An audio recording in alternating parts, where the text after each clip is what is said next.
নতুন বছর মানে একদম নতুন সুযোগ, নতুন সম্ভাবনা। এই সময়টা এমন যেন কেউ আপনার জন্য জীবনে রিসেট বাটন প্রেস করে দিয়েছে। শিক্ষার্থী বন্ধুরা, আসসালামু আলাইকুম। আমি Mohammad Shariful Alam, expert in academic excellence and holistic development. আজকে ভিডিওতে আমরা দেখব আপনি কিভাবে এই নতুন বছরে নিজেকে সত্যিকার অর্থে রিসেট করতে পারেন এবং আগের থেকে আরও উন্নত ও শক্তিশালী সংস্করণ হয়ে উঠতে পারেন। চলুন শুরু করি। প্রথমত, পেছনের ভুলগুলোকে অনুসন্ধান করুন ও স্বীকৃতি দিন। রিসেট করার প্রথম ধাপ হলো পুরনো ভুলগুলোকে স্বীকার করা, কিন্তু কোনোভাবেই তা বয়ে বেড়ানো নয়। গত বছরে খারাপ রেজাল্ট, অসম্পূর্ণ কাজ, ভাঙা আত্মবিশ্বাস এসব মনে করে বসে থাকলে এগোনো যায় না। যেমন আমাদের ফোন ল্যাগ করলে আমরা ক্লিয়ার ক্যাশ দিই, পুরনো ফোনটাকে কিন্তু আমরা বদলাই না। তেমনি শিক্ষা জীবনের ছোটোখাটো ব্যর্থতা মানেই আপনার ভবিষ্যৎ নষ্ট, এ ধারণা মোটেও ঠিক না। গত বছরে করে ফেলা 3টা বড় ভুল চিহ্নিত করুন এবং একটি কাগজে লিখে ফেলুন। তার পাশে লিখুন এবছর এগুলো ঠিক করতে আপনি কি করবেন। শুধু ভুলের তালিকা লিখলেই হবে না, সমাধানের পথও লিখতে হবে। কারণ সমস্যার পাশে সমাধান লিখলে আপনার মস্তিষ্ক বুঝে যায় আমি এগুলো ঠিক করতে প্রস্তুত। আর এটাই হচ্ছে রিসেটের প্রকৃত শক্তি। দ্বিতীয়ত, নিজের লক্ষ্যগুলো আপগ্রেড করুন। গত বছরে আপনার লক্ষ্য হয়তো খুব বড় ছিল, তাই শুরুই করা হয়নি, অথবা খুব অস্পষ্ট ছিল, তাই টেকেও নি।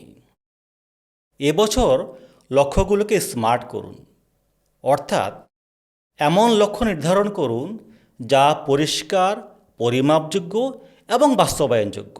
আগের মতো শুধু বলা নয় যে ইংরেজিতে আমি ভালো হতে চাই, এভাবে নয়। কারণ এটা লক্ষ্য হতে পারে না, এটা ইচ্ছা। স্মার্ট লক্ষ্য হবে এমন, প্রতিদিন অন্তত 1 ঘন্টা ইংরেজি অনুশীলন করব এবং পরবর্তী 3 মাসে 40টির বেশি শব্দ শিখব এবং ব্যবহার করব। লক্ষ্য যত পরিষ্কার হবে আপনার মস্তিষ্ক তত দ্রুত সেই দিকে কাজ করতে শুরু করবে। প্রকৃত অর্থে ধোঁয়াশা লক্ষ্য মানুষকে থামিয়ে দেয়, কিন্তু পরিষ্কার লক্ষ্য মানুষকে সামনে এগিয়ে নিয়ে যায়। তৃতীয়ত, একটি নতুন আত্মচরিত্র গঠন করুন। ভবিষ্যতে নিজেকে যেভাবে দেখতে চান সে পরিচয়টি আজ থেকেই গ্রহণ করুন। কারণ আচরণ বদলানোর সবচেয়ে শক্তিশালী উপায় হচ্ছে নিজেকে নতুনভাবে সংজ্ঞায়িত করা। নিজেকে বলুন আমি কি করতে চাই, তার চেয়ে গুরুত্বপূর্ণ আমি কেমন মানুষ হতে চাই। মনে রাখবেন, আপনার পরিচয় আপনার অভ্যাস তৈরি করে, আর অভ্যাস আপনার ভবিষ্যৎ গড়ে। আপনি যখন বিশ্বাস করেন ও বলেন যে আমি একজন দায়িত্বশীল শিক্ষার্থী, মানে আপনি কথা দেন এবং তা রাখেন। আপনি যখন বলেন আমি সময় মতো কাজ সম্পন্ন করি, তার মানে দাঁড়ায় কোনো গড়িমসি, কোনো আলসেমি নয়, আপনার কাছে অ্যাকশন ফার্স্ট। আবার আপনি যদি বলেন আমি প্রতিদিন একটু হলেও উন্নতি করি, তার অর্থ দাঁড়ায় বড় লাফ নয়, ছোট ছোট পদক্ষেপ, কিন্তু ধারাবাহিক। অর্থাৎ পরিচয় বেছে নিন, তার মতো আচরণ করুন, কিছুদিন পর দেখবেন সেটাই আপনার বাস্তব রূপ হয়ে উঠেছে। চতুর্থত, নিজের মানসিক ও শারীরিক ফিটনেস ঠিক রাখুন। শরীর ঠিক থাকলে মনও ঠিক থাকে। যত ছোটই হোক, অন্যের কল্যাণে প্রতিদিন কিছু করুন। নিঃস্বার্থে অন্যের কল্যাণে কাজ শরীর ও মন সুস্থ রাখে, অন্তরে প্রশান্তি যোগায়, স্রষ্টার প্রিয়ভাজন হতে সাহায্য করে। আর কাজের মাঝে ছোট ছোট বিরতি নিন, নিয়মিত ব্যায়াম চর্চা করুন, দম চর্চা করুন। চিনি, ফাস্টফুড, সফট ড্রিঙ্কস এই জাতীয় খাবার যতটা সম্ভব নিয়ন্ত্রণ করুন।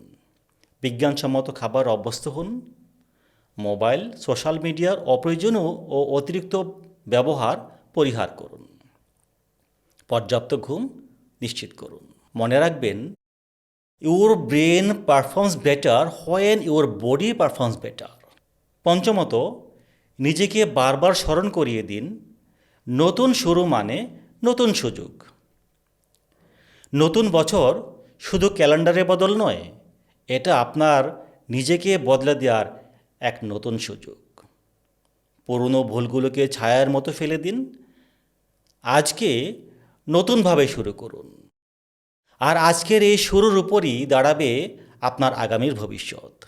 দেখুন, যে কেউ অতীতে আটকে যেতে পারে, কিন্তু সামনে এগিয়ে যেতে পারে কেবল সেই ব্যক্তি যে প্রতিদিন নিজেকে মনে করিয়ে দেয়, আজই আমার সবচেয়ে ভালো করার দিন। আসলে জীবনে বড় পরিবর্তন হঠাৎ আসে না, ছোট ছোট অভ্যাসের শক্তিতে আসে। টাইনি চেঞ্জ, ম্যাসিভ আউটকাম, এটাই প্রকৃতির নিয়ম। তাই আজ থেকেই শুরু করুন। Press your reset button right now.